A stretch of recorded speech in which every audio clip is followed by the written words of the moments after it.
सबकी प्रिपरेशन बहुत अच्छी चल रही होगी और इसी तरीके से आगे हमें पढ़ना है बायोमोलिक्यूल्स, है ना। इससे पहले हम लोगों ने इससे पहले के टॉपिक्स की बात कर ली थी, यानी पॉलीसैकेराइड्स की बात कर ली थी। इस लेक्चर में पर्टिकुलरली हमें बात करना है न्यूक्लिक एसिड के बारे में। अब देखो, ये एनसीईआरटी की पीडीएफ आपको कभी भी कॉपी करने की ज़रूरत नहीं है, इसकी पीडीएफ आपको मिल जाएगी। तो आपको पूरा ध्यान लेक्चर पर देना है। सारे नोट्स एनसीईआरटी के साथ साथ इसमें कुछ एक्स्ट्रा नोट्स मैंने पेजेस की फॉर्म में इस तरीके से ऐड कर रखे हैं ताकि आपकी अंडरस्टैंडिंग के लिए बेटर हो। वो सारे के सारे आपको आप टेलीग्राम ज्वाइन कर सकते हो, वहाँ पे मिल सकता है, जहाँ पे कि आप क्वेश्चंस भी पूछ सकते हो, है ना। उन क्वेश्चंस को, डाउट्स को हम वहीं पे सॉल्व कर देंगे। और साथ में चाहे तो आप इंस्टाग्राम ज्वाइन कर सकते हो, जो कि डॉक्टर तान्या सिंह के नाम से, ठीक है। जहाँ पे भी चाहो आप अपने मैसेजेस या अपने डाउट शेयर कर सकते हो। Will very glad to answer your doubts there, fine. अब यहाँ पे अगर हम लोग बात करें न्यूक्लिक एसिड के बारे में, तो सबसे पहले कल के लेक्चर से हमें इतना तो पता है कि दिस इज़ अ मैक्रोमोलिक्यूल। क्यों? क्योंकि ये एसिड इनसॉल्युबल फ्रैक्शन में आ गया था और साथ में इसका जो वेट है वो मोर देन 10,000 डाल्टन होता है, ठीक है। It is more than 10,000 Dalton. तो हमने पढ़ा था कि कोई भी बायोमोलिक्यूल जिसका वेट 10,000 डाल्टन से ज़्यादा होता है वो मैक्रोमोलिक्यूल होता है, ठीक। न्यूक्लिक एसिड, अब जैसे पॉलीसैकेराइड्स के लिए बिल्डिंग ब्लॉक क्या थे बच्चों? मोनोसैकेराइड। बहुत सारे मोनोसैकेराइड जब जुड़ रहे थे एक दूसरे के साथ, ये एक मोनोसैकेराइड हुआ, ये दूसरा मोनोसैकेराइड हुआ, इस तरीके से एक पॉलीसैकेराइड चेन बन रही थी। बहुत सारे जब अमाइनो एसिड जुड़ते हैं एक दूसरे के साथ तो यहाँ पे क्या बनता है? पॉलीपेप्टाइड चेन बनती है, ठीक है। पेप्टाइड क्यों बोलते हैं? क्योंकि दो अमाइनो एसिड के बीच का जो बॉन्ड होता है वो होता है पेप्टाइड बॉन्ड, फाइन। तो हम लोगों ने पढ़ा था कि किस तरीके से पॉलीसैकेराइड बनता है और कौन से बॉन्ड्स उनके बीच में होते हैं, ठीक है। अब न्यूक्लिक एसिड के बारे में हमें पढ़ना है कि न्यूक्लिक एसिड के बिल्डिंग ब्लॉक कौन है? That is basically nucleotide. Last lecture में मैंने आपको समझाया था कि न्यूक्लियोटाइड क्या होता है बेटा। तो सबसे पहले एक नाइट्रोजनस बेस होता है, उसके साथ अगर शुगर ऐड हो जाए, उसके साथ अगर शुगर का मॉलिक्यूल ऐड हो जाए तो इसको हम लोग बोलते हैं न्यूक्लियोसाइड। क्या बोलते हैं? न्यूक्लियोसाइड। लेकिन ये न्यूक्लिक एसिड का आप कह लो फंक्शनल यूनिट नहीं रहता। इसमें जब तक फॉस्फेट नहीं लगेगा, जब फॉस्फेट लग जाता है तो इस न्यूक्लियोसाइड को हम लोग किस में चेंज कर देते हैं? इसका नाम हो जाता है nucleotide. Now this nucleotide is responsible for making the building block of your nucleic acid, ठीक है। तो ये चीज़ें आपको पता रहना चाहिए, दैट इज टाइड रिस्पॉन्सिबल है, ठीक है। अब आते हैं, डेफिनेट सी बात है, न्यूक्लियोटाइड बनता कैसे है? तो ये किससे बनेगा? एक हेट्रोसाइक्लिक कंपाउंड होगा। हेट्रोसाइक्लिक कंपाउंड का मतलब वही हुआ नाइट्रोजनस बेस, क्योंकि प्यूरीन और पैरामिडीन दो तरीके का होता है, एक में 2 रिंग होती है, एक में 1 रिंग होती है, ठीक है। तो इसीलिए हम बोलते हैं हेट्रोसाइक्लिक कंपाउंड। उसके साथ साथ एक मोनोसैकेराइड शुगर रहेगा और तीसरा एक फॉस्फोरिक ग्रुप रहेगा जिसको आप फॉस्फेट भी बोलते हो। अब इन्होंने तो यहाँ पे बड़े आसानी से समझाने की कोशिश की है। दो चीज़ें जो आपको यहाँ पे याद रखनी है, दो चीज़ें जो आपको मैं कहूँगी यहाँ पे याद रखने के लिए, कि न्यूक्लिक एसिड जो डीएनए है उसको डीऑक्सीराइबोज कहते हैं न्यूक्लिक एसिड, और जो आरएनए है उसको कहते हैं राइबोन्यूक्लिक एसिड। दोनों में फ़र्क क्या है? फ़र्क कुछ नहीं होता। डीऑक्सीराइबोन्यूक्लिक एसिड का मतलब होता है दोनों बनते हैं शुगर से। पेंटोज शुगर मतलब 5 कार्बन का शुगर चाहिए, इनको पेंटोज शुगर क्यों बोलते हो? इनका नाम पेंटोज क्यों है? पेंटोज शुगर इसलिए होता है न्यूक्लिक एसिड में क्योंकि इसमें कितने कार्बन होते हैं? 5 कार्बन होते हैं। तो चूंकि 5 कार्बन होता है इसलिए हम इसको नाम दे देते हैं पेंटोज शुगर, फाइन। दोनों में यही शुगर यूज आता है, चाहे वो डीएनए हो चाहे वो आरएनए हो। डीएनए में भी यही रहेगा, आरएनए में भी यही रहेगा। फ़र्क सिर्फ इतना पड़ जाएगा। अब कुछ बच्चे बोलेंगे मैम आरएनए सिंगल स्ट्रैंडेड होता है, डीएनए डबल स्ट्रैंडेड होता है, ठीक है। हम उसके मॉलिक्यूलर बेसिस पे बात कर रहे हैं कि शुगर में क्या फ़र्क होता है, ठीक है। शुगर में ये फ़र्क होता है कि डीएनए जो होता है ना, उसमें जो सेकंड पोजीशन होती है कार्बन की, वहाँ से ऑक्सीजन निकाल लिया जाता है। मतलब ये जो 5 कार्बन का पेंटोज शुगर है उसकी सेकंड कार्बन पे एक ऑक्सीजन होती है जिसको निकाल लिया जाता है, इस वजह से इसको बोलते हैं डीऑक्सीराइबो, ठीक। क्योंकि हमने एक ऑक्सीजन निकाल लिया सेकंड पोजीशन ऑफ कार्बन से, that's why it is called deoxyribo. जबकि आरएनए में हम क्या करते हैं? शुगर में से ऑक्सीजन नहीं निकालते, इसलिए इसका नाम है राइबोन्यूक्लिक एसिड। तो ये चीज़ें आपको समझ में आनी चाहिए, ठीक है। वैसे तो डिफरेंस होता ही है कि डीएनए डबल स्ट्रैंडेड है, आरएनए सिंगल स्ट्रैंडेड है, बट आपसे पूछा जा रहा है कि बेटा ये बताओ कि बायोलॉजिकली बायोमोलिक्यूल के लेवल पे क्या डिफरेंस होता है। तो डीएनए में डीऑक्सीराइबोज शुगर होती है, यानी सेकंड कार्बन से एक ऑक्सीजन निकाल लिया जाता है, इसीलिए उसका नाम आता है डीऑक्सी, ठीक। और राइबोज शुगर तो भाई नॉर्मल ही है, ठीक है। तो ये चीज़ें आपको समझनी है। अब इसको थोड़ा डिटेल में समझाने के लिए मैं आपको इस तरीके से ये फ्लो चार्ट बना रही हूँ। अगर आपको एनसीईआरटी नहीं समझ में आए, कुछ चीज़ें इसमें एक्स्ट्रा भी मैंने बताई हैं। जैसे देखो, न्यूक्लिक एसिड क्या होता है? बेसिकली न्यूक्लिक एसिड बनता कैसे है? आरएनए वगैरह डीएनए वगैरह बनता कैसे है? तो ये एक न्यूक्लियोटाइड है। अब मैम आपने कैसे पहचाना एक न्यूक्लियोटाइड है? यहाँ पे देखो बेस लिखा है, नाइट्रोजनस बेस। ये हो गया आपका शुगर मॉलिक्यूल, और ध्यान से देखो 5 कार्बन का है, 1 2 3 4 5, ठीक। और उसके ऊपर ये लगा हुआ है फॉस्फेट ग्रुप। तो ये आपका एक हो गया न्यूक्लियोटाइड। तो एक न्यूक्लियोटाइड जब दूसरे न्यूक्लियोटाइड के साथ जुड़ता है तो क्या बनता है? आपका बनता है न्यूक्लिक एसिड। तो तो जब एक न्यूक्लियोटाइड दूसरे न्यूक्लियोटाइड के साथ जुड़ता है तो बनता है न्यूक्लिक एसिड। अब जोड़ने के लिए बीच में कोई बॉन्ड चाहिए, बॉन्ड कैसे बनाए? तो ये नीचे वाले के फॉस्फेट में से एक OH और ऊपर वाले में से एक H, पानी निकाल देंगे। वही जैसे पॉलीसैकेराइड बॉन्ड बन रहा था कि पानी निकलते ही दोनों एक दूसरे से चिपक जाएंगे, देखो यही तो हुआ है। इसका हाइड्रोजन, इसका OH निकल गया है, पानी निकाल दिया इन्होंने बाहर, और ये पानी निकालने की वजह से दोनों एक दूसरे पे चिपक गए हैं, and that is known as, basically this is called as phosphodiester bond. ये जो फॉस्फोडाइईस्टर बॉन्ड लिखा है ना, यही है ये फॉस्फोडाइईस्टर बॉन्ड, ठीक है। अब इसी को देखो कैसे बना है। जो फॉस्फेट मॉलिक्यूल होता है वो हमेशा तीसरे कार्बन पे चिपकता है। देखो ये वाला, देखो अगर आप यहाँ पे देखोगे तो ये हमेशा आपका क्या है, तीसरे कार्बन में जो 3' एंड होता है ना, उस पर आपका फॉस्फेट मॉलिक्यूल चिपकता है, ठीक। और 5' एंड पे आपका शुगर चिपका रहता है, 5' एंड पे आपका शुगर चिपका रहता है। इस बेस की मैं बात कर रही हूँ, ठीक है। दोनों जब एक दूसरे से मिलते हैं तो क्या करते हैं, वाटर मॉलिक्यूल निकालते हैं, जिसकी वजह से फॉस्फोडाइस्टर बॉन्ड बनता है। तो फॉस्फोडाइस्टर बॉन्ड क्या होता है कि एक पानी निकाल दो दो न्यूक्लियोटाइड्स के बीच में से और दोनों को चिपका दो, and that is known as basically phosphodiester bond. ध्यान से देखो, यहाँ पे थर्ड कार्बन पे फॉस्फेट ग्रुप आके चिपक रहा है, और 5वें कार्बन पे क्या है, 5वें कार्बन पे OH है, ठीक है। 5वें कार्बन ऊपर वाले कार्बन का जहाँ पे फॉस्फेट है, थर्ड पोजीशन पे फॉस्फेट चिपक रहा है ना, और ऊपर वाले देखो नीचे वाले का 5वें पोजीशन पे फॉस्फेट है, ठीक है, और वो ऊपर वाले के तीसरे पोजीशन के साथ चिपक जा रहा है। तो इसको बोलते हैं 3' 5' फॉस्फोडाइस्टर बॉन्ड। क्यों? क्योंकि नीचे वाले का 5वां कार्बन ऊपर वाले के तीसरे कार्बन पे अटैक कर रहा है, और 5वें कार्बन पे हमारा फॉस्फेट ग्रुप रहता है। तो जब ये अटैक करेगा तो ये जो बॉन्ड बनता है दैट इज 3' 5' फॉस्फोडाइस्टर बॉन्ड, ठीक। इतनी बात आपको समझ में आ गई। तो अब आप एक डाउट पूछ सकते हो मुझसे, आप कह सकते हो कि मैम जब हमने पढ़ा था तो पढ़ा था कि न्यूक्लिक एसिड में हाइड्रोजन बॉन्ड भी होता है। बिल्कुल होता है बच्चे, हाइड्रोजन बॉन्ड भी होता है। देखो कैसे होता है, ये जो एक न्यूक्लियोटाइड है, ये जो दूसरा न्यूक्लियोटाइड है, ये न्यूक्लियोटाइड 1 है, ये न्यूक्लियोटाइड 2 है, ये दोनों जो आपस में चिपक रहे हैं ना, ये चिपक रहे हैं आपके फॉस्फोडाइस्टर बॉन्ड से। That is very very clear. लेकिन दो स्ट्रैंड, मतलब ये एक स्ट्रैंड है डीएनए का, ये दूसरा स्ट्रैंड है डीएनए का, तो जो नाइट्रोजनस बेसेस एक दूसरे से चिपकेंगे वो हाइड्रोजन बॉन्ड की बदौलत चिपकते हैं, जिसमें कि G और C जो होता है उसमें 3 बॉन्ड लगते हैं, A और T में 2 हाइड्रोजन बॉन्ड होते हैं। इसीलिए G और C को तोड़ना मुश्किल है। तो ये वाले कंसेप्ट को यूज़ करके बायोटेक में वो एक क्वेश्चन बनाते हैं नीट की PYQ में, कि सपोज करो मेरे पास डीएनए का एक सैंपल है, उसमें से 80 ऐसे G-C बॉन्ड वाले हैं और 20 ऐसे AT बॉन्ड वाले हैं, ठीक है। और दूसरा सैंपल है, ये सैंपल 1 है, दूसरा सैंपल है जिसमें GC 20 है और AT 80 है दोनों में 100 डीएनए के पेयर ही। तो ये तुमसे पूछेगा किसको मेल्ट करने के लिए ज़्यादा हीट चाहिए। अब बच्चे कहेंगे ये कैसा लंबा चौड़ा सा क्वेश्चन है, डरावना सा क्वेश्चन है, कैसे हम सॉल्व करें? बेटा सीधे से दिमाग लगाओ, GC में ट्रिपल बॉन्ड होता है, ज़्यादा बॉन्ड तोड़ना होगा तो ज़्यादा ताकत चाहिए, ज़्यादा एनर्जी चाहिए, तो जिसमें GC ज़्यादा होगा उसमें ज़्यादा एनर्जी चाहिए, ज़्यादा हीट चाहिए।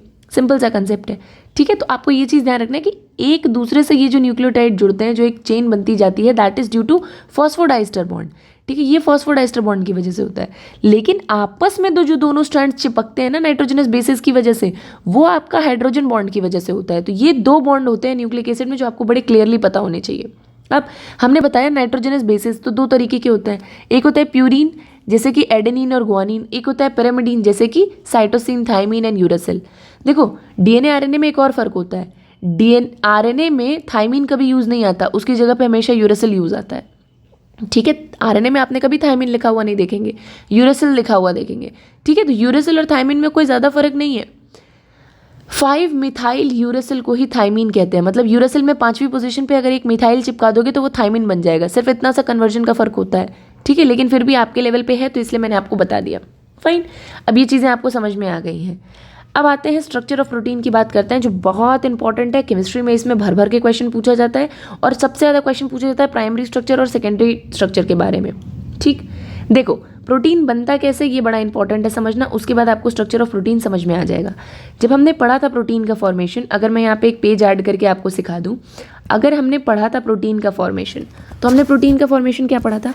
हमने ये पढ़ा था मैम कि एक अमाइनो एसिड होता है, मान लो अमाइनो एसिड 1 है, फिर दूसरे तरीके का अमाइनो एसिड चिपकता है, फिर तीसरे तरीके का अमाइनो एसिड चिपकता है, और फिर चौथे तरीके का अमाइनो एसिड चिपकता है। तो इसकी जो चेन बनती है, इनके बीच में जो चेन बनती है मैम, ये वाली जो चेन बनती है, ये एक दूसरे से चिपकते चले जाते हैं, and this chain is known as polypeptide chain. इसी को हम क्या बोल देते हैं? पॉलीपेप्टाइड चेन बोल देते हैं।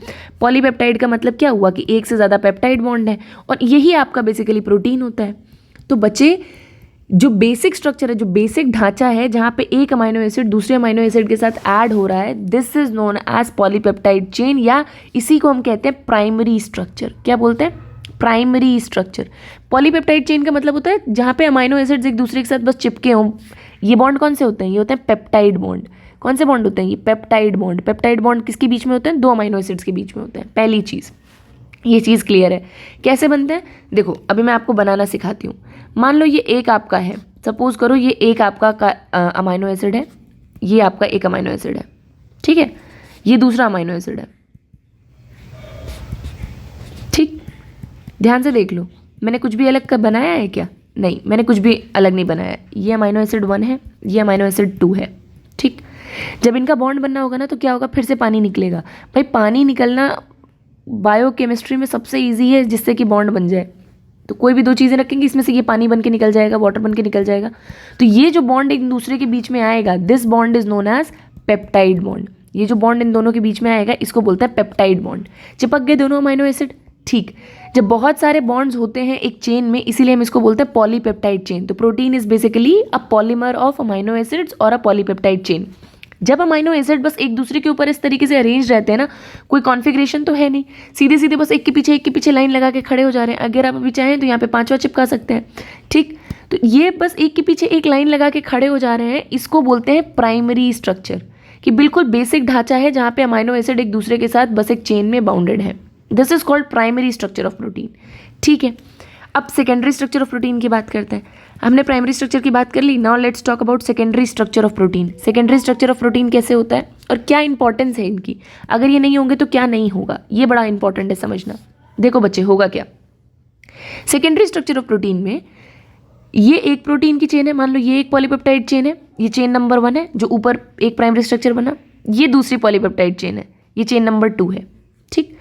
ये दोनों चेन एक दूसरे के साथ जब अटैच हो जाती हैं हाइड्रोजन बॉन्डिंग के थ्रू या पोलर इंटरैक्शंस के थ्रू, ये आपकी हाइड्रोजन बॉन्डिंग है। जैसे आपके डीएनए या न्यूक्लिक एसिड में हाइड्रोजन बॉन्डिंग हो रहा था ना, वैसे ही प्रोटीन्स में भी होता है।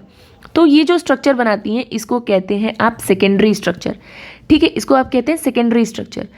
तो दो तरीके के स्ट्रक्चर होते हैं, एक इस तरीके से ये एक दूसरे पे घूम सकती है, मैं एक पॉलीपेप्टाइड चेन थी वो एक दूसरे पे इस तरीके से घूम रही है, ये एक पूरी चेन बन रही है। तो ये हो गया आपका अल्फा हेलिक्स। हेलिक्स क्यों? क्योंकि ध्यान से देखो यहाँ पे टर्न मार रहा है ना बार बार एक दूसरे के ऊपर, और पूरी चेन क्या है, सिर्फ टर्न कर रही है, तो इसको बोलते हैं अल्फा हेलिक्स सेकेंडरी स्ट्रक्चर।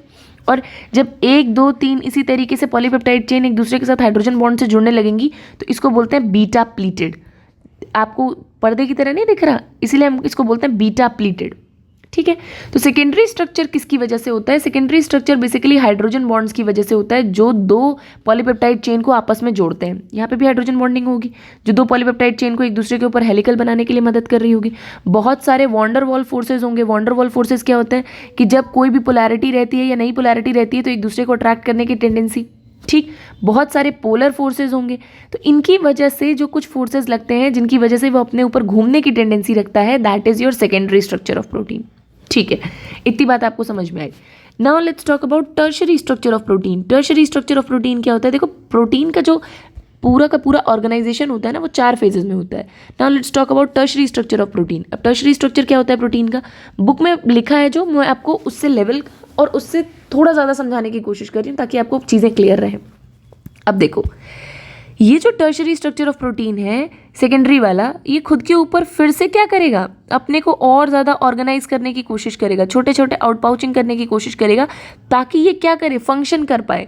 तो जब फाइनल ऑर्गेनाइजेशन हो जाता है ना, that is called tertiary structure. जैसे मान लो अगर इसको एंजाइम की तरह काम करना है, सपोज करो इसको एंजाइम की तरह काम करना है, एंजाइम की तरह काम करना है, तो अगर इसको एंजाइम की तरह काम करना है तो इसको रिएजेंट अपने अंदर लेना पड़ेगा, तो इसको एक स्पेस बनानी पड़ेगी जहाँ पे इसकी एक्टिव साइट होगी, जहाँ पे आकर रिएजेंट बाइंड करेगा और पूरा पूरा रिएक्शन होगा। तो डेफिनेट सी बात है कि जो उसका फाइनल अरेंजमेंट होगा, फाइनल कॉन्फ़िगरेशन होगा, that is called tertiary structure. इसमें भी आपके कौन से बॉन्ड शामिल होते हैं? हाइड्रोजन बॉन्डिंग शामिल होती है टर्शरी स्ट्रक्चर में भी, और वॉन्डर वॉल फोर्सेज, मतलब एक के ऊपर एक और कितना तुम चिपका सकते हो, कितना और अरेंज कर सकते हो, that is your tertiary structure. Quaternary structure क्या है? What is quaternary structure?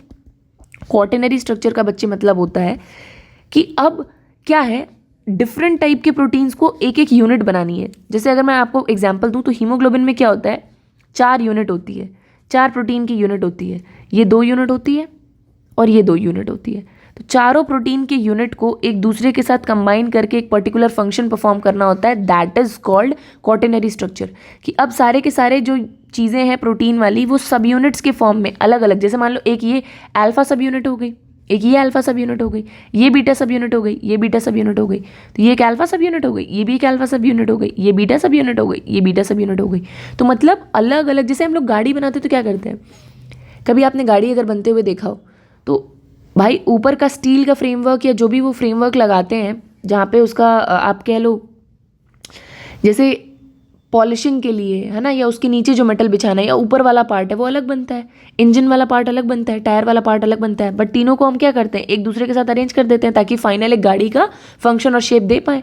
तो वही चीज़ यहाँ पे की जा रही है कि सब कुछ अलग अलग बन रहा है और फाइनली सब चारों एक साथ मिलकर एक गाड़ी का काम कर रहे हैं, एक फंक्शन परफॉर्म कर रहे हैं। ठीक है, that is your quaternary structure. तो मतलब इतनी चीज़ें आपको क्लियर हो गई, यही चीज़ यहाँ पे सिखाई गई है कि सबसे पहले सेकेंडरी जो प्राइमरी सिंपल अमाइनो एसिड की चेन है, देखो ध्यान से, एक अमाइनो एसिड दूसरा तीसरा चौथा पांचवा, मतलब एक दूसरे के साथ बस लाइन बनाते जा रहे हैं अमाइनो एसिड, पॉलीपेप्टाइड चेन है। सेकेंडरी वाले में क्या हो रहा है, अगर ये अमाइनो एसिड एक दूसरे के ऊपर से टर्न लेने को तैयार है तो अल्फा हेलिक्स स्ट्रक्चर बन रहा है, और अगर नहीं तैयार है एक दूसरे के साथ सामने सामने चिपकने को तैयार है तो बीटा प्लेटेड स्ट्रक्चर बन रहा है।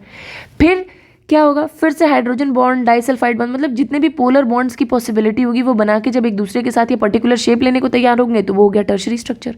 और जब ये डिफरेंट सब यूनिट्स बनाने लगेंगे कि आधा ये वाला सब यूनिट आधा ये वाला सब यूनिट, और सबसे बेस्ट एग्जांपल होता है हीमोग्लोबिन जिसमें कि 2 अल्फा के सब यूनिट होते हैं और 2 बीटा के सब यूनिट होते हैं।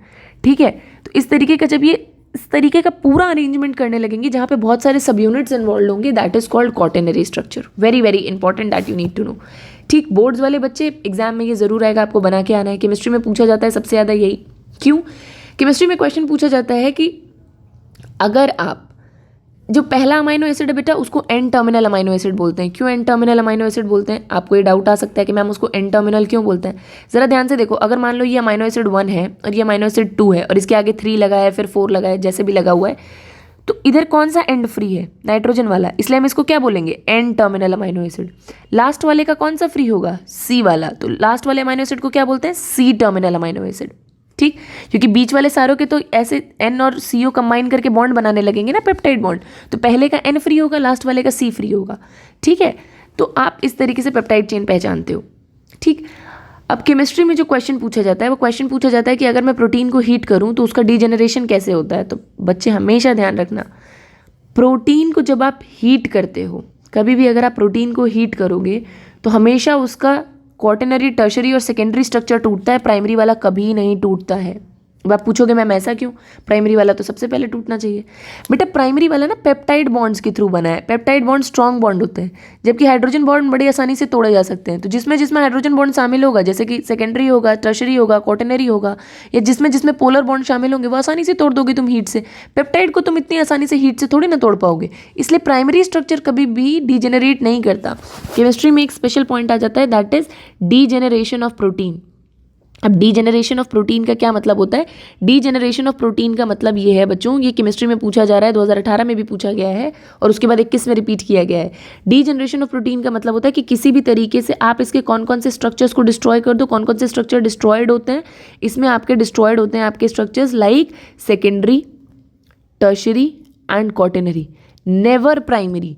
कभी भी प्राइमरी को ये इफेक्ट कर ही नहीं सकता। Primary structure of protein is not affected by heat और एनीथिंग, कि आप एल्कली मिला दो या कुछ भी कर लो। क्यों, क्योंकि वो पेप्टाइड बॉन्ड से बना हुआ है। पेप्टाइड बॉन्ड ज़्यादा स्ट्रॉन्ग बॉन्ड होता है, जबकि हाइड्रोजन बॉन्ड जिसमें शामिल होगा वो वीक बॉन्ड्स होते हैं, वो आपके तोड़े जा सकते हैं।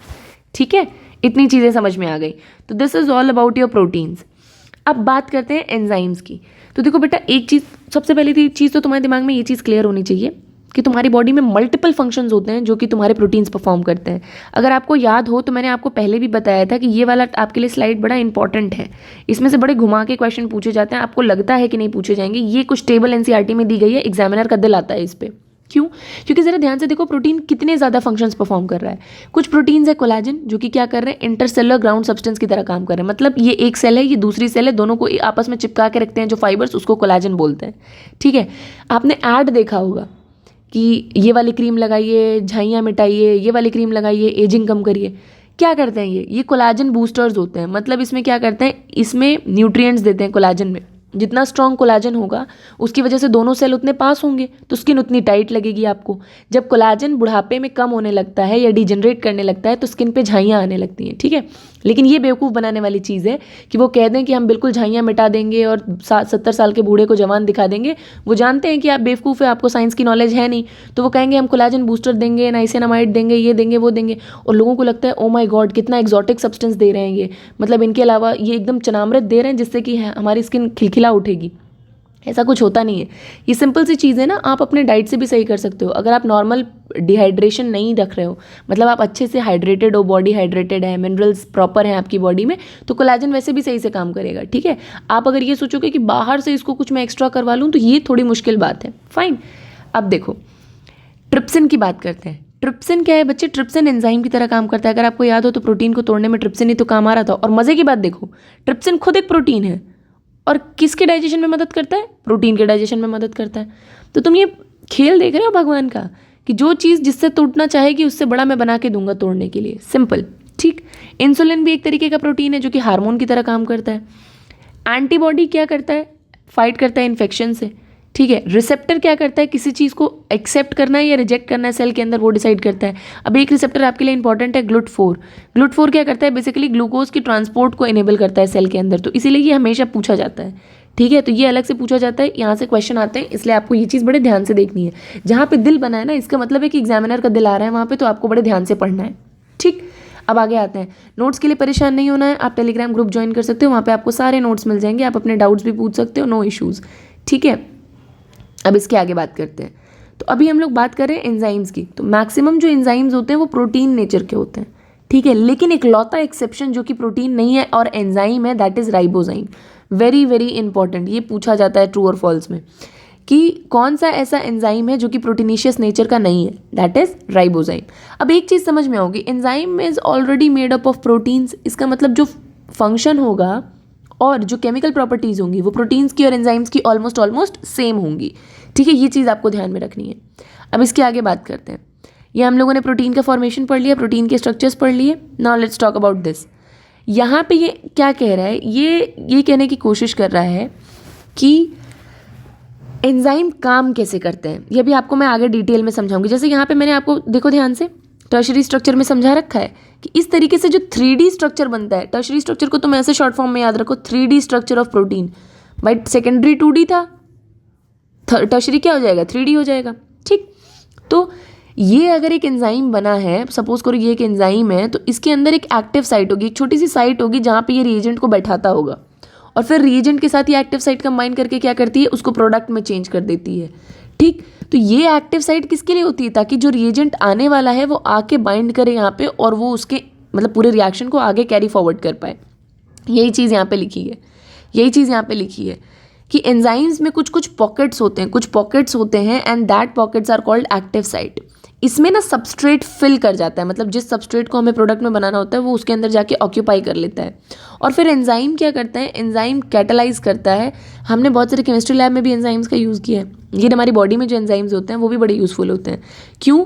क्योंकि ये एंजाइम्स ना, जैसे मान लो ए है, इसको मुझे बनाना है सी में कन्वर्ट करना है, तो अगर ये टाइम ले रहा है, नॉर्मल टाइम जो ले रहा है, अगर ये नॉर्मली टाइम ले रहा है मान लो 10 दिन का, ठीक, बिना एंजाइम के, अगर मैंने इसमें एंजाइम ऐड कर दिया, अगर मैंने इसमें एंजाइम ऐड करूंगी ना, तो ये 10 दिन का काम 1 दिन में हो जाएगा।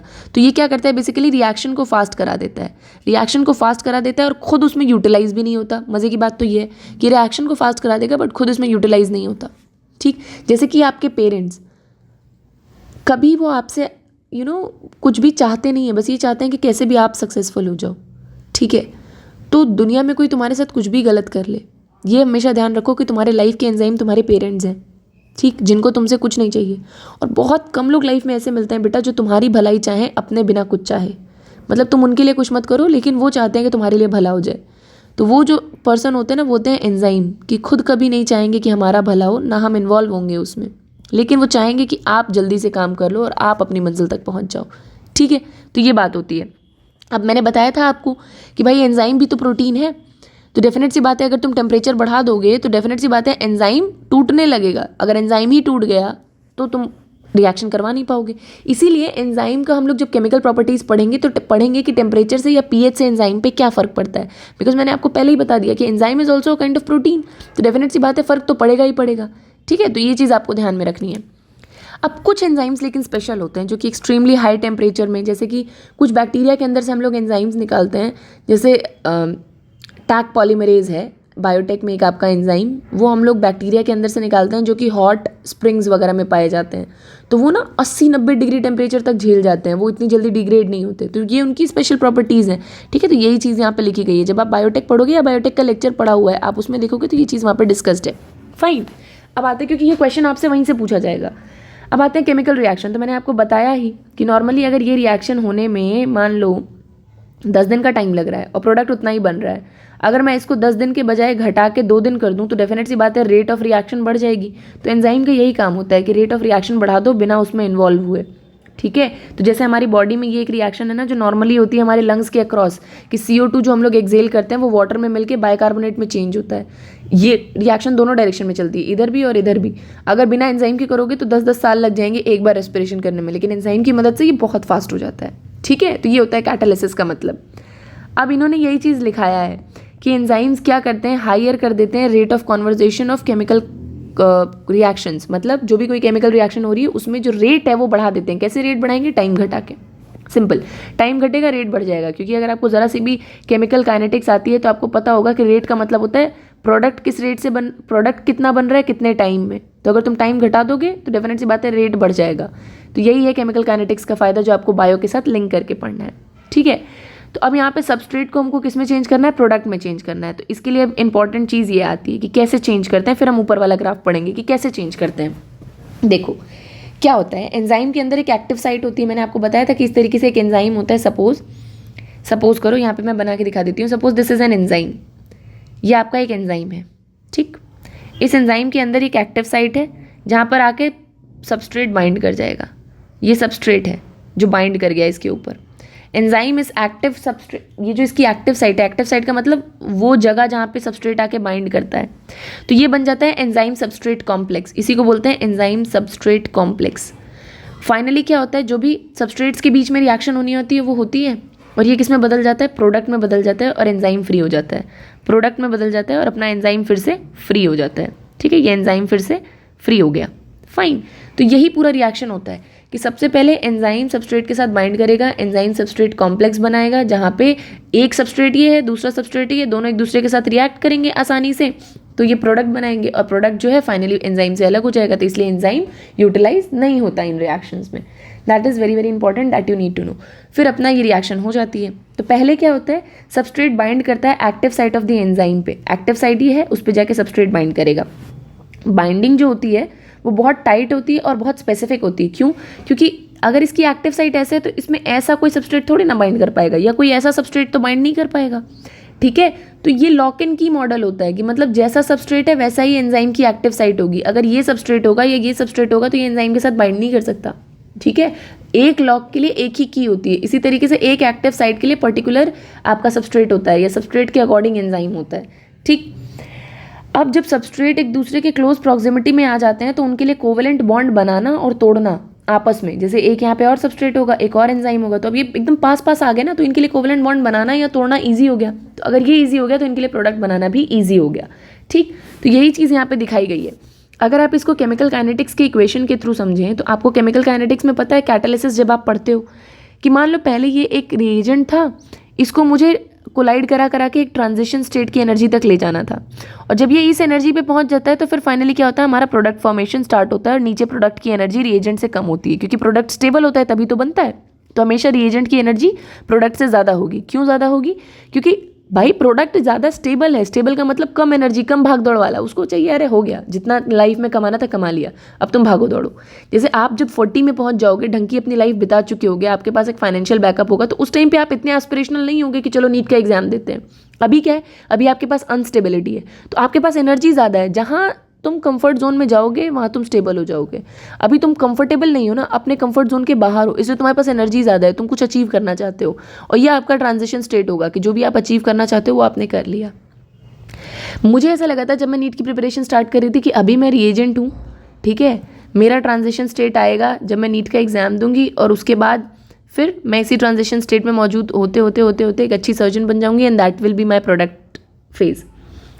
बट अभी ऐसा लगता है ना कि ये सारी चीज़ें एक पॉइंट ऑफ टाइम पे बड़ी लगती थी, अभी लगता है यार और भी बहुत कुछ बड़ा किया जा सकता है, ठीक है, और भी बहुत कुछ अचीव किया जा सकता है।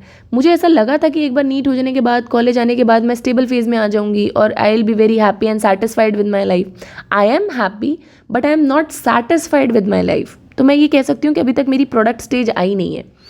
अब मुझे नहीं पता कि लाइफ मेरे डिसीजंस को कहाँ लेके जाएगी और क्या होने वाला है, ठीक है। अभी तो मेडिसिन में है, डेफिनेट सी बात है, अच्छा परफॉर्म कर रहे हैं और अच्छा करते रहेंगे, but still I am in this phase of my transition state जहाँ से अभी और एस्पिरेशंस थोड़ी बहुत तो बाकी ही हैं। नाउ लेट्स सी कि लाइफ कहाँ लेके जाती है। उसी तरीके से अभी आप सबस्ट्रेट फेज में हो, इतनी एनर्जी, बस इतना सा गैप बाकी है बेटा, आपको इतनी सी एक्टिवेशन एनर्जी चाहिए अपने ट्रांजिशन में पहुँचने के लिए। ट्रांजिशन का मतलब होता है अपने पीक पे पहुँचने के लिए, ठीक। इतनी सी एनर्जी और झोंक दो, डेफिनेट सी बात है आपका सिलेक्शन हो जाएगा, ठीक। उसके बाद आपके दिमाग में वैसे भी एक मेंटल स्टेबिलिटी आ जाती है, क्योंकि अब तुम मेडिकल कॉलेज पहुंच चुके होगे तो आप डॉक्टर तो बन ही जाओगे, है ना। लेकिन अब वही काम आता है आपके मेंटोर्स का और आपके टीचर्स का। ये रास्ता होता है ऊट पटांग सा, जहाँ हमें पता नहीं होता कि किस डायरेक्शन में। मैं बताऊँ, नीट की तैयारी मुश्किल नहीं है, बच्चे बस इतना डिस्ट्रैक्टेड है ना कि वो फोकस्ड अप्रोच से तैयारी नहीं कर पा रहे। कहीं ना कहीं हम मतलब बहुत सारी चीज़ें हैं कि कौन सी कोचिंग है, कौन सी किताबें, इन्हीं सब में टाइम वेस्ट हो जा रहा है। 8-8 10-10 घंटे अभी भी जा रहे हैं, बड़े बड़े लेक्चर्स ले रहे हैं, तो क्या फ़ायदा है। नीट के क्वेश्चन नहीं निकले तो तुम कितने भी बड़े लेक्चर लो, उससे काउंट थोड़ी होगा तुम्हारा सिलेक्शन, ठीक है।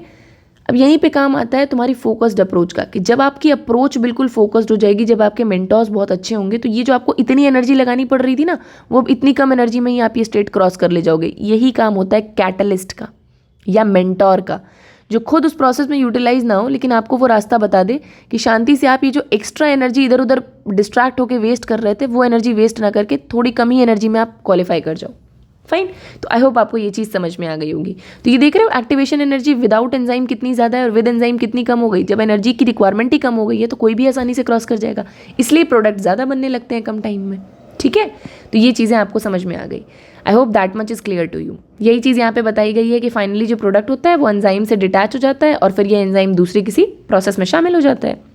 अब मैंने आपको बताया था कि एंजाइम एक तरीके का प्रोटीन है, तो उस पर 2-3 चीज़ों का फ़र्क पड़ता है। सबसे इंपॉर्टेंट एंड सबसे ज़्यादा फ़र्क पड़ने वाला है टेम्परेचर और पीएच का, बहुत ज़्यादा पूछा जाता है। ये वाला ग्राफ देखो, तुम्हें सब समझ में आ जाएगा, ये हमेशा पूछा जाता है। क्या है ये इस ग्राफ में, ज़रा ध्यान से देखते हैं। ये ग्राफ क्या कह रहा है कि कोई भी एंजाइम एक पर्टिकुलर पीएच के लिए मैक्सिमम एक्टिव होता है, एक पर्टिकुलर टेम्परेचर के लिए मैक्सिमम एक्टिव होता है। अगर टेम्परेचर उससे कम हुआ तो भी एंजाइम की एक्टिविटी कम हो जाती है, अगर टेम्परेचर उससे ज़्यादा हुआ तो भी उसकी एक्टिविटी कम हो जाती है। वही सेम चीज़ पीएच के लिए, कि अगर पीएच उससे कम हुआ तो एंजाइम एक्टिविटी भी कम होगी, अगर पीएच उससे बढ़ा तो भी एंजाइम एक्टिविटी कम होगी। मतलब ये बड़ा चूजी है, इसको एक पर्टिकुलर रेंज ऑफ टेम्परेचर और पर्टिकुलर रेंज ऑफ पीएच ही चाहिए काम करने को, इसके अलावा ये नहीं कर सकता। अब आप पूछोगे मैम क्यों? मैम ने आपको स्टार्टिंग में ही बताया था कि एंजाइमेटिक एक्टिविटी हमेशा प्रोटीन की तरह ही होता है। तो प्रोटीन क्या होता है बेटा? अगर तुम एक पर्टिकुलर प्रोटीन को एक पर्टिकुलर पीएच पे काम कराओगे, जैसे हमारी बॉडी में जितने प्रोटीन्स हैं वो कौन से पीएच पे काम करते हैं? 7.35 टू 7.45, नॉर्मल हमारे ब्लड का पीएच यही होता है। अगर तुम पीएच को बढ़ा के 8 कर दोगे, होगा क्या? मर जाओगे। क्यों मर जाओगे?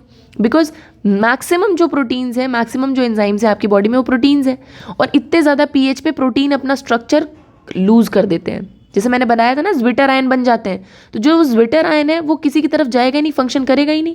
तो जब वो फंक्शन नहीं करेगा तो बॉडी में मेटाबॉलिज्म हो ही नहीं पाएगा, रेस्पिरेशन रुक गया, डाइजेशन रुक गया, इंसान के दिमाग में सोडियम पोटेशियम आयन्स होते हैं वो भी रुक गए, खेल खत्म।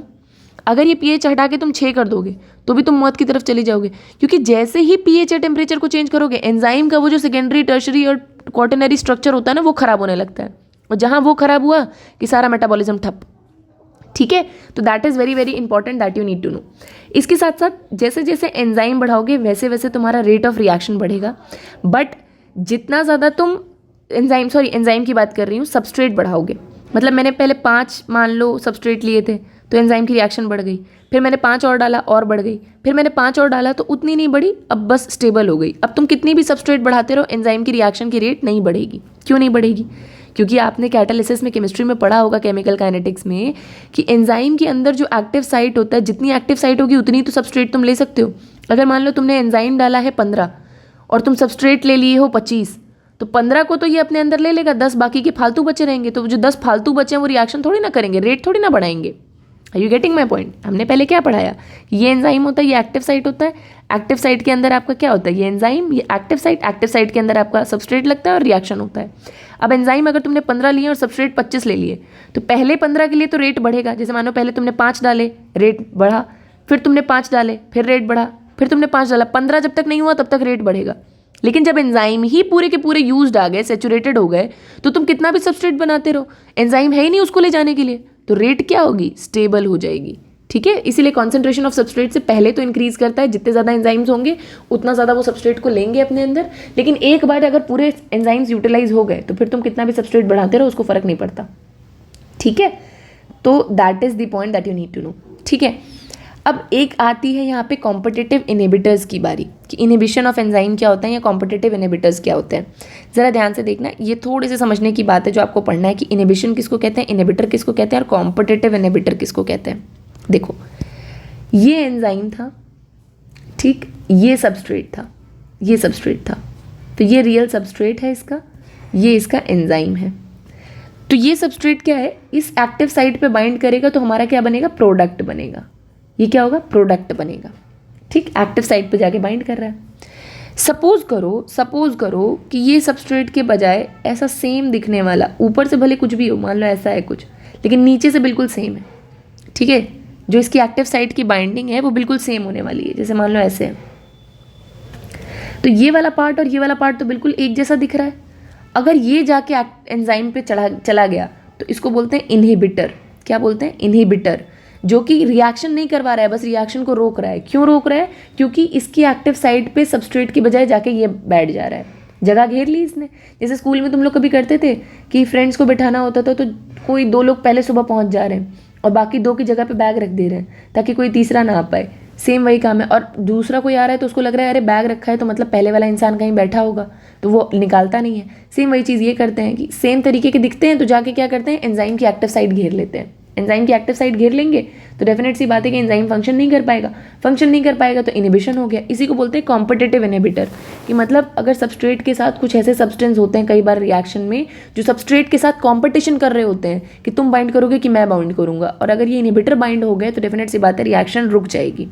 ठीक है, तो यहाँ पे कुछ एग्जांपल्स दिए गए हैं जो आपको एज इट इज़ याद रखने हैं कॉम्पिटिटिव इनहिबिशंस के, जैसे कि inhibition of succinate dehydrogenase by malonate. ठीक है, जो कि सबस्ट्रेट सक्सिनेट को बहुत क्लोजली रिजेंबल करता है। यही बात है कि सबस्ट्रेट को रिजेंबल करेगा, एक जैसा दिखेगा, इसलिए क्या करता है, एंजाइम की एक्टिव साइट पे जाके बाइंड कर देता है। तो ये आपको बड़ा इंपॉर्टेंटली याद रखना है। ठीक है, अब आते हैं भाई एंजाइम्स कितने तरीके के होते हैं, टाइप ऑफ एंजाइम की बात करते हैं। बड़ा ईजी सा कंसेप्ट है, ऑक्सीडो रिडक्टेज या डिहाइड्रोजिनेज। कोई एंजाइम अगर किसी के ऑक्सीडेशन या रिडक्शन में हेल्प करा रहा है या ऐसे रिएक्शंस में हेल्प करा रहा है ना, उसको बोलते हैं ऑक्सीडो रिडक्टेज या डिहाइड्रोजिनेज, क्योंकि हाइड्रोजन के हटने की वजह से ऑक्सीडेशन होता है, जुड़ने की वजह से रिडक्शन होता है। जैसे देखो, ये वाला एस है, ये वाला एस है, तो अगर मैंने क्या किया, इसको ऑक्सीडाइज करा दिया, इसको रिड्यूस करा दिया, तो ये ऑक्सीडो रिडक्टेज एंजाइम का फंक्शन हो गया।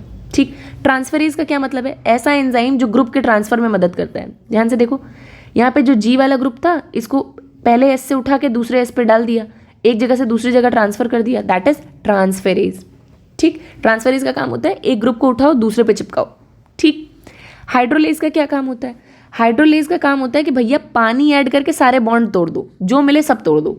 जैसे कि सी बॉन्ड को पानी ऐड करके तोड़ दो, Cl बॉन्ड को पानी ऐड करके तोड़ दो, Pn बॉन्ड को पानी ऐड करके तोड़ दो। अगर आपने ऑर्गेनिक केमिस्ट्री की मेरी सीरीज देख रखी है तो वहाँ पे मैंने हाइड्रोलिसिस आपको समझाया है, क्योंकि पानी बड़े आसानी से किसी भी सिस्टम में मिल जाता है। अब वो कोई एंजाइम अगर उसको मिल गया तो सारे बॉन्ड तोड़ते चलेगा। इसी वजह से तो आपका डाइजेशन पॉसिबल होता है ना, क्योंकि बड़े बड़े कार्बोहाइड्रेट्स आप खा रहे हो, फाइनली उनको छोटे छोटे पार्ट में हाइड्रोलिसिस की वजह से तोड़ के तब आपका अब्जॉर्प्शन किया जाता है। ठीक है, अब लाइज क्या होता है, लाइज क्या कहता है, लाइज कहता है कि ये क्या करते हैं, ये हाइड्रोलिसिस नहीं करते लेकिन बॉन्ड तोड़ देते हैं, जिसकी वजह से दोनों के बीच में डबल बॉन्ड आ जाता है। मतलब ये हाइड्रोलिसिस नहीं करते, ये अलग तोड़ने वाले हैं। इनका काम है कि 2 जगह से ग्रुप निकाल दो, दोनों ग्रुप को आपस में चिपका दो, बॉन्ड तो अभी भी टूटे लेकिन हाइड्रोलिसिस नहीं हुई, इन्होंने ऊपर के दोनों ग्रुप निकाल लिए, जिसकी वजह से डबल बॉन्ड आ गया यहाँ पे।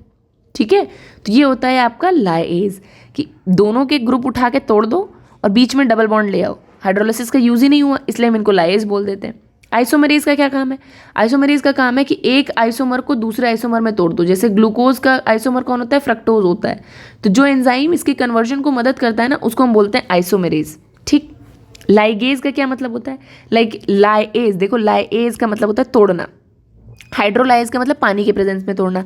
लाइएज का मतलब होता है बिना पानी के ग्रुप निकालो और तोड़ो। लाइगेज का मतलब होता है चिपकाना।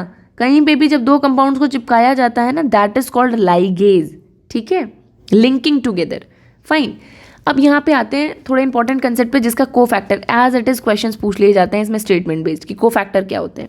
कई बार इस एंजाइम को ना, ये तो पूरा प्रोटीन पार्ट होता है एक एंजाइम का, this is the protein part of the enzyme. जो एंजाइम है प्रोटीन पार्ट है एंजाइम का। फाइन। कई बार क्या होता है कि इस प्रोटीन पार्ट के साथ साथ आपका कुछ नॉन प्रोटीनेशियस पार्ट भी होता है जो कि आपका इन्वॉल्व रहता है एंजाइम के फंक्शन में। तो प्रोटीन पार्ट के साथ साथ अगर एंजाइम में कोई छोटा सा नॉन प्रोटीनेशियस पार्ट है, non protein constituent, non protein constituent या नॉन प्रोटीन पार्ट जो कि एंजाइम की एक्टिविटी को बढ़ाता है, इसको बोलते हैं कोफैक्टर। ठीक है, जो एंजाइम की एक्टिविटी को बढ़ाएगा उसको बोलते हैं कोफैक्टर। बात समझ में आ गई? तो ये आपका कोफैक्टर हो गया। क्या है कोफैक्टर? कि एंजाइम में एक प्रोटीन पार्ट होता है और एक नॉन प्रोटीन पार्ट होता है। जो नॉन प्रोटीन पार्ट होता है वो आपके जो एंजाइम है उसके फंक्शन को बढ़ाता है, इसको हम लोग कोफैक्टर बोल देते हैं। अब कोफैक्टर बच्चे 3 तरीके का होता है। जो प्रोटीन पार्ट होता है, अब एक चीज़ और है, जो प्रोटीन पार्ट होता है उसको बोलते हैं एपोएंजाइम। क्या बोलते हैं? एपोएंजाइम। जैसे नीचे मैंने जो बनाया है यहाँ पे मैं आपको दिखा देती हूँ। प्रोटीन पार्ट का हम लोग बोलते हैं एपोएंजाइम। क्या बोलते हैं? एपोएंजाइम। और जब प्रोटीन पार्ट को फैक्टर के साथ मिल जाता है ना, तो इसको बोल देते हैं हम लोग होलो एंजाइम। Holo enzyme. तो होलो एंजाइम का मतलब क्या हुआ? होलो एंजाइम का मतलब हुआ प्रोटीन पार्ट प्लस कोफैक्टर। ये कोफैक्टर मैं ऊपर लिखने के बजाय यहाँ लिख देती हूँ ताकि आपको बेटर समझ में आए कि ये कोफैक्टर क्या है। ये कोफैक्टर बेसिकली क्या है? Non protein part of the enzyme जो कि उसके साथ अटैच होकर उसकी फंक्शन को बढ़ाता है। तो होलो एंजाइम का मतलब है एपो एंजाइम प्लस कोफैक्टर। ठीक है, और प्रोटीन पार्ट को हम लोग एंजाइम के एपो एंजाइम बोल देते हैं। अब कोफैक्टर कितने तरीके के होते हैं ये बड़ा इंपॉर्टेंट है। ये एज इट इज स्टेटमेंट याद रखना, इसीलिए मैंने आगे दिल बना दिया है, फिर से यहाँ पे चिपका देती हूँ ताकि आपको याद रहे। 3 तरीके के को एंजाइम्स होते हैं, मतलब कोफैक्टर्स होते हैं। एक होता है आपका प्रोस्थेटिक ग्रुप। तो प्रोस्थेटिक ग्रुप क्या होता है? Prosthetic group are organic compounds जो कि बाकी कोफैक्टर से अलग हैं। क्यों अलग हैं? क्योंकि ये टाइटली बाउंड होते हैं एपो एंजाइम के थ्रू। जो एपो एंजाइम है उससे बहुत टाइट बाउंड हो जाते हैं। इसका एग्जाम्पल क्या है? पेरोक्सीडेज, कैटालेज, जो कि ब्रेकडाउन हाइड्रोजन पेरोक्साइड का कैटालाइज करवाता है। किस में? हाइड्रोजन। डेफिनेट सी बात है, वाटर और ऑक्सीजन में। ठीक है, इतनी बातें आपको समझ में आ गई। अब बात करते हैं इसका प्रोस्थेटिक ग्रुप क्या है। ये बड़ा इंपॉर्टेंट है, पूछा जाता है। Heme is the prosthetic group जो इस एक्टिविटी को करवाता है। ठीक। दूसरा आता है, तो प्रोस्थेटिक ग्रुप का क्या मतलब हुआ? ऐसे ऑर्गेनिक कंपाउंड जो कि बहुत टाइटली ओपन एंजाइम के साथ बाइंड करें और उसके साथ क्या करें? उनका ब्रेकडाउन करवाएं। ठीक। साथ में आते हैं कोएंजाइम्स का। कोएंजाइम्स का मतलब होता है कि ये भी एपो एंजाइम से एसोसिएट होते हैं, मतलब ये भी एपो एंजाइम से चिपकते हैं, लेकिन इनका चिपकना बड़ा हल्का सा होता है। मतलब कुछ पीरियड के लिए चिपकते हैं फिर टूट जाते हैं, मतलब इतना टाइटली नहीं चिपकते। ठीक। अब जैसे कुछ कोएंजाइम्स जो है वो वाइटामिन्स होते हैं। मैक्सिमम जो हमारी बॉडी में वाइटामिन्स हैं वो कोएंजाइम की तरह काम करते हैं, एंजाइम्स के फंक्शन को बढ़ाते हैं। जैसे कि coenzyme nicotinamide adenine dinucleotide contains the vitamin niacin. ठीक है, ये बड़ा इंपॉर्टेंट है, that contains the vitamin niacin which is very very important that you need to know. ठीक। तो ये एक एग्जाम्पल आपको याद रखना है। ये एक एग्जाम्पल आपको याद रखना है प्रोस्थेटिक ग्रुप का कि जो आपका पेरोक्सीडेज होता है उसमें हीम आपका प्रोस्थेटिक ग्रुप की तरह काम करता है, और जबकि ये जो होता है इसमें नाइसिनामाइड काम करता है। और कुछ कोएंजाइम्स कैसे होते हैं? मेटल आयन के होते हैं। कैसे होते हैं? मेटल आयन के होते हैं। ठीक है, वो ऑर्गेनिक नहीं होते, वो मेटल आयन के होते हैं, जो कि एक्टिव साइट के साइड में बाउंड रहते हैं और क्या करते हैं? जैसे कि जिंक एक कोफैक्टर की तरह काम करता है। किस में काम करता है जिंक एक कोफैक्टर की तरह? प्रोटीओलिटिक एंजाइम कार्बोक्सीपेप्टाइडेज। जो कार्बोक्सीपेप्टाइडेज होता है ना, उसमें कोफैक्टर की तरह काम करता है आपका जिंक। जो प्रोटीन तोड़ता है ना आपका एक एंजाइम जिसको कहते हैं कार्बोक्सीपेप्टाइडेज। अगर आपने डाइजेशन पढ़ा होगा तो आपको इनाम याद होगा। वहां पे आपका कौन काम करता है? मेटल आयन, जो कि कोफैक्टर की तरह काम करे, दैट इज जिंक। ठीक। तो जैसे ही अगर आप, ये बड़ा इंपॉर्टेंट स्टेटमेंट है कि अगर आपको एंजाइम की एक्टिविटी बनाए रखनी है तो उसका कोफैक्टर उसके साथ चिपकाए रहो। जहां उसका कोफैक्टर निकालोगे उसकी एक्टिविटी कम हो जाएगी। तो कोफैक्टर एंजाइम की एक्टिविटी को बढ़ाता है। ये जितने लाइंस मैंने मार्क किए हैं सब कुछ नीट में आया हुआ है। तो एक तरीके से मैंने आपको पीवाईक्यू का एक पूरा हॉटस्पॉट दे दिया कि कहाँ से कैसे पूछा जाता है। ठीक, इसके बाद भी अगर किसी बच्चे को कोई डाउट हो तो यू आर एब्सोल्युटली फ्री, आप टेलीग्राम से ये PDF डाउनलोड कर सकते हो, साथ में वहाँ पे आप डाउट पूछ सकते हो, कनेक्ट कर सकते हो। आप चाहे तो ग्रुप पे मैसेज करना, चाहे तो पर्सनल मैसेज कर लेना टेलीग्राम पे। एंड सेकंड, उस टेलीग्राम पे जो पर्सनल आईडी है वो आपको ग्रुप पे मिल जाएगी। दूसरी चीज़, आप इंस्टाग्राम पे मैसेज कर सकते हो with the name doctor Tanya Singh. अब टाइम आ चुका है आपके अपने ट्रांजिशन फेज में जाने का। Be the best version of yours, ठीक है, ताकि आपको नेक्स्ट ईयर रिग्रेट ना रहे। और वैसे भी तो ये साल ख़त्म ही हो रहा है ना यार, तो जो ख़त्म हो रहा है उसके साथ एक पॉजिटिव फीलिंग के साथ एंड करते हैं। तो stay motivated, stay blessed, see you soon.